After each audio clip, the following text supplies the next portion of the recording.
कभी सोचा है कि इतनी बड़ी धड़कती हुई इकोनॉमी के पीछे आखिर कौन है? वो कौन सी ताकत है जो चुपचाप सब कुछ संभाले हुए है? आज हम भारत के फाइनेंशियल सिस्टम के दिल में बैठी उसी संस्था के राज खोलने वाले हैं। चलिए, इस एक सवाल से शुरू करते हैं। जरा सोचिए, खरबों रुपए का लेन देन, हजारों बैंक और करोड़ों लोगों की मेहनत की कमाई, आखिर कौन है जो इस पूरी विशाल मशीनरी को चलाता है? तो जवाब है भारतीय रिजर्व बैंक। जी हां, हमारा आरबीआई। यही वो नाम है जो हमारी पूरी अर्थव्यवस्था की धड़कन है।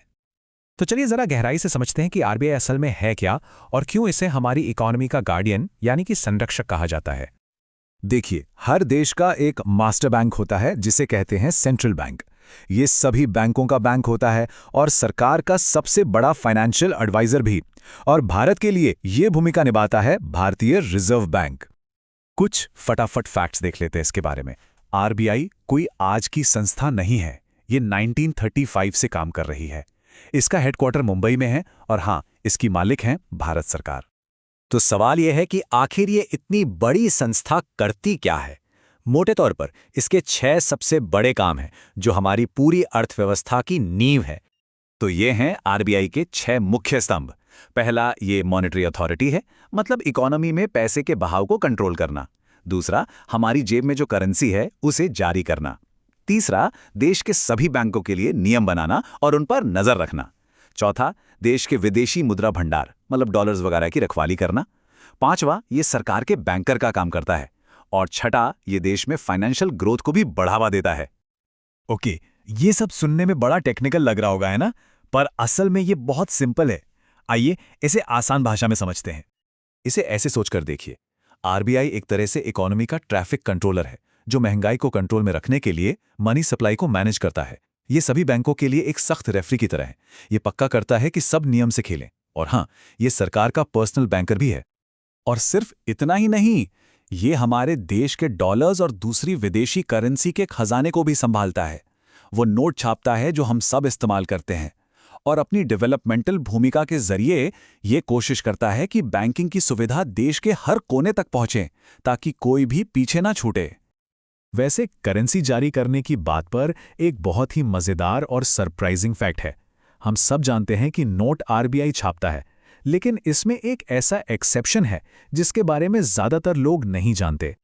क्या ये पता है कि भारत में एक नोट ऐसा भी है जिसे आरबीआई जारी नहीं करता, और वो नोट है 1 रुपए का नोट? जी हां, 1 रुपए का नोट अकेला ऐसा नोट है जिसे आरबीआई नहीं बल्कि सीधे भारत सरकार का वित्त मंत्रालय यानी मिनिस्ट्री ऑफ फाइनेंस जारी करता है। है ना ये एक मजेदार जीके का सवाल? चलिए अब ये देखते हैं कि आरबीआई अपनी सबसे जरूरी भूमिका यानी मॉनेटरी अथॉरिटी वाला काम करता कैसे है। इसके लिए उसके पास कुछ बहुत पावरफुल टूल्स हैं। मतलब सवाल तो यही है कि मुंबई के एक ऑफिस में बैठकर एक संस्था पूरे देश की इकोनॉमी को कैसे चला सकती है?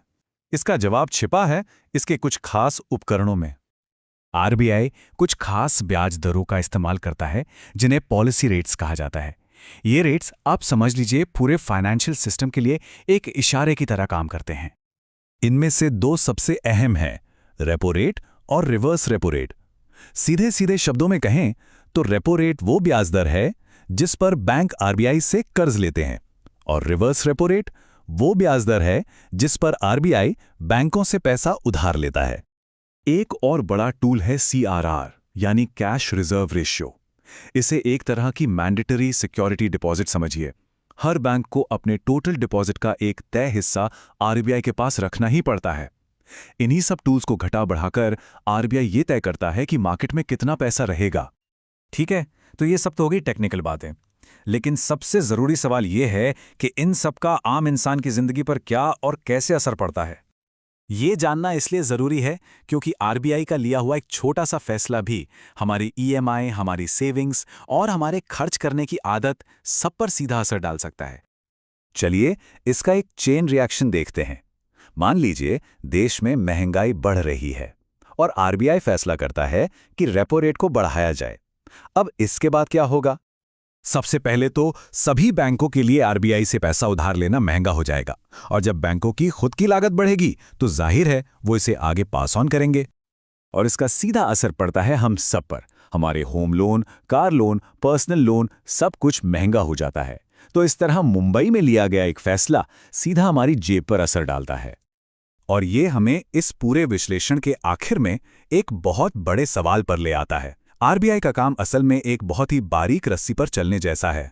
एक तरफ उसे महंगाई को काबू में रखना है और दूसरी तरफ देश की इकोनॉमिक ग्रोथ को भी सपोर्ट करना है। अगर ग्रोथ के लिए ब्याज दरें बहुत कम कर दी तो महंगाई बढ़ने का खतरा, और अगर महंगाई को रोकने के लिए दरें बहुत ज्यादा बढ़ा दी तो ग्रोथ धीमी पड़ सकती है।